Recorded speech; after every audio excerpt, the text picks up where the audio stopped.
Right. So I'm going to speak to you today about inner dialogue as a possible iteration of interdependence within. But first, I have a caveat to make. Some of what I'm going to be telling you might seem patronizing, but I want you all to know that I don't mean to offend anyone or to impose my way of thinking on anyone. This presentation relies heavily on my own experiences, and I present it as such. So, I'm starting with basically two assumptions.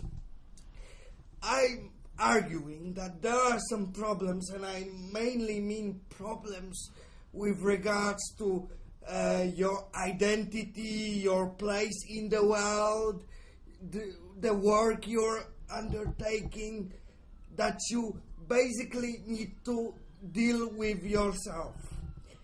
The way I put it this way, the reason for me putting it this way is that even if you ask someone for advice, they are usually able only to offer rough guidance rather than fixed solutions or more comprehensive thought to it.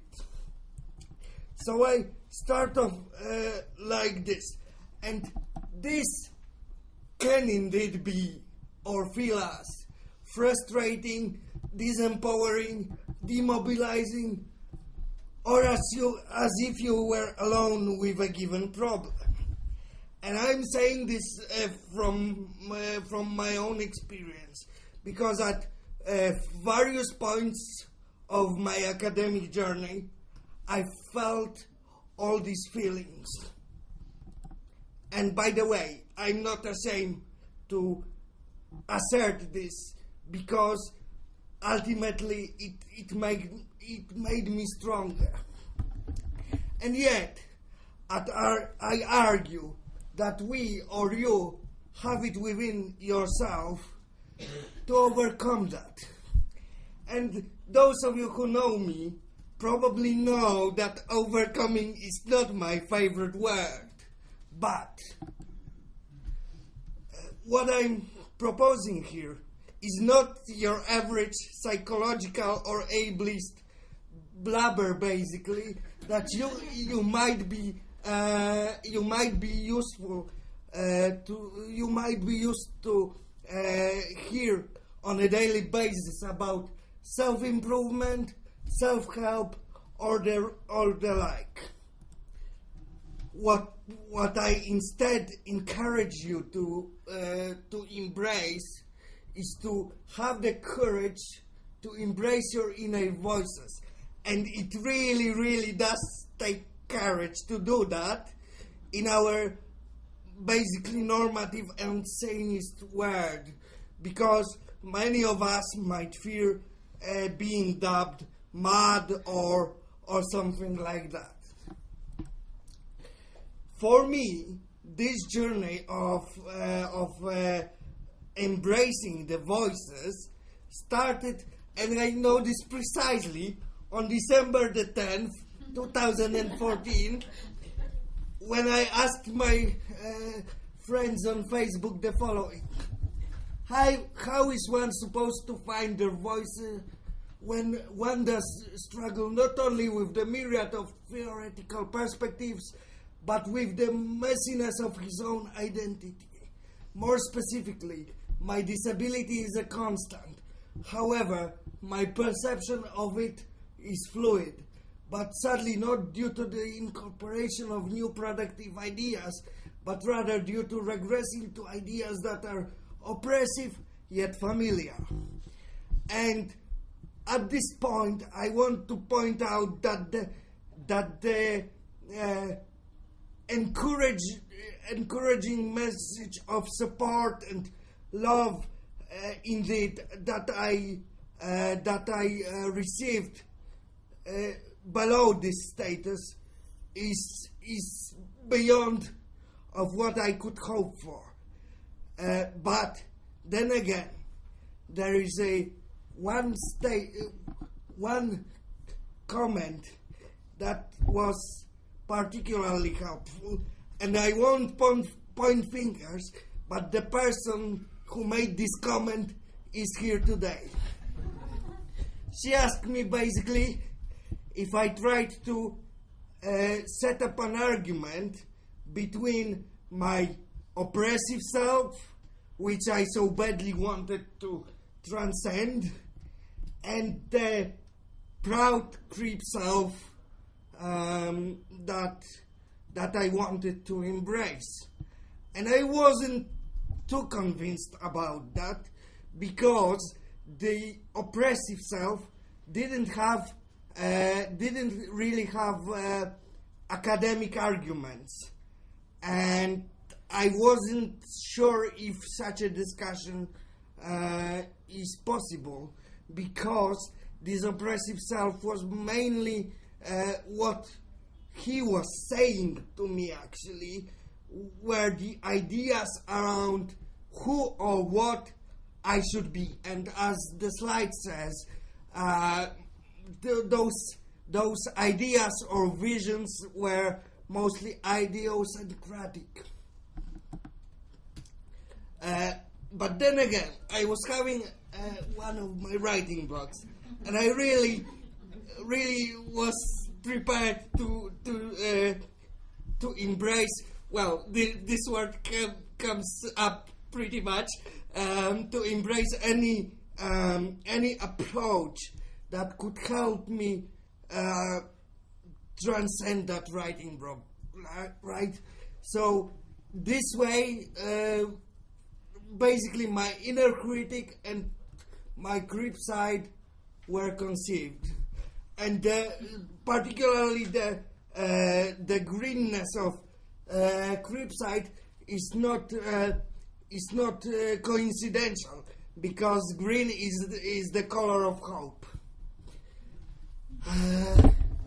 And particularly in my dialogues with my supervisors, there has been some controversy around the clear-cut difference between them and the relative orderliness of their dialogue.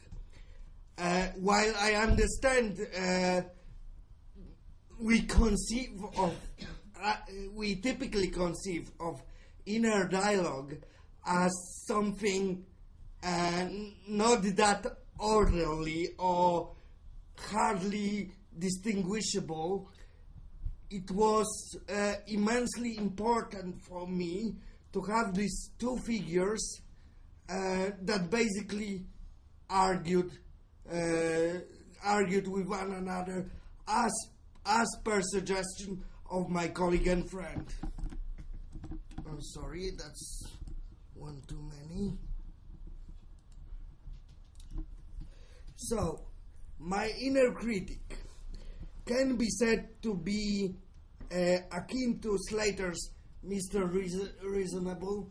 So, he's judgmental, elitist, bigoted, oppressive, or put more succinctly, a model neoliberal ableist citizen posing as reasonable. Because if you really scrutinize what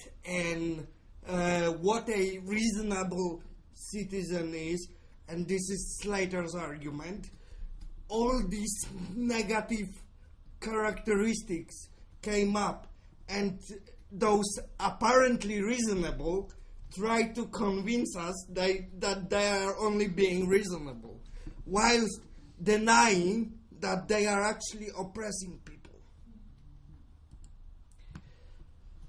Conversely, the creep side of my personality is a product of engagement with McRuer and Frere, and he is a proud, politicized, anti-normative, hardly if at all exactly definable, messy yet empowering identity.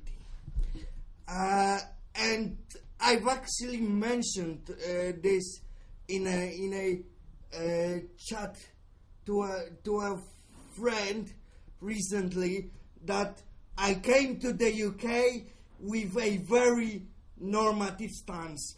That might or might not remember that I challenged him quite fiercely after our first academic encounter, and after his enactment of embracing anti-normativity, and basically the kind of transition that I've made during this 2.5 years is basically unthinkable even to me if I think about it.